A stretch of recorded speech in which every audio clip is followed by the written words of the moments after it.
സ്ത്രീ അബലയല്ല, പ്രതികരണ ശേഷിയുടെ മൂർത്തിഭാവമാണ്. ഈ അടിച്ചിട്ട കേശവഭാരമായി എന്നും എപ്പോഴും ദ്രൗപദിയെ പോലെ ഞാൻ കാത്തിരിക്കും.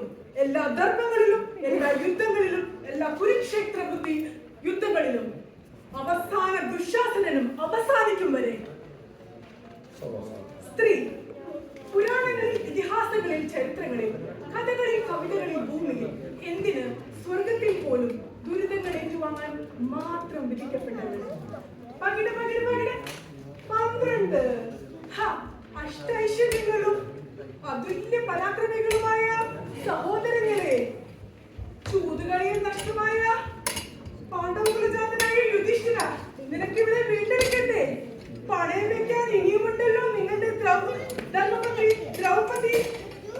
ശകുനി ചൂതുകളിയുടെ മാന്ത്രികവിദ്യ ഒരിക്കൽ കൂടി നിങ്ങൾക്ക് കാണിച്ചു തരട്ടെ. പകിട പകിട പകിട പകിട 12 അടക്കിവിടെ. കൃഷ്ണ, കൗരവർക്ക് കണ്ണുമൂടി കിട്ടിയ ഈ സൗഭാഗ്യങ്ങളുടെ നടുവിൽ നിരാലംബയായ ഒരു സ്ത്രീ അപമാനിതയാകുന്നത് അങ്ങ് കാണുന്നില്ലേ?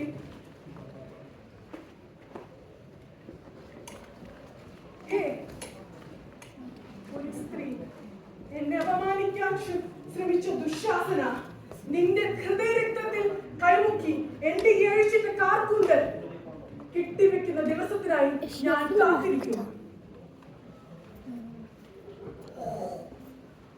ഒമ്പോ ശക്തികളും ചേർത്ത് വെച്ച് മധുര പണിയുക. ആ കർമ്മങ്ങൾ അങ്ങനെ നടക്കട്ടെ. ഒരു സ്ത്രീയെ ബലിയൊഴിച്ചിട്ടാണെങ്കിലും അത് അങ്ങനെ ചെയ്യാം. നിങ്ങൾ ആരും വിഷമിക്കണ്ട. ചാച്ചനെ ധിക്കരിക്കാൻ നമുക്കാകില്ലല്ലോ. എന്നെ കെട്ടിയിട്ട് മതിൽ വെച്ചോളൂ. പക്ഷേ എന്റെ കുഞ്ഞ് കരയുമ്പോൾ എനിക്കതിനെ വാരിയെടുത്ത് മുലയൂട്ടണം. ഒരമ്മയുടെ അവകാശമാണ്. ഒരമ്മയുടെ അവകാശത്തെ നിഷേധിക്കരുതേ തമ്പുരാക്കന്മാരെ. ശൂർപ്പണകേ, മതാര സ്വഭാവം കാട്ടി പുരുഷന്മാരെ വശീകരിക്കാൻ ശ്രമിക്കുന്നു. നിന്റെ മൂക്കും വാരവും ഞാനിത് അരിഞ്ഞു കളയുന്നു.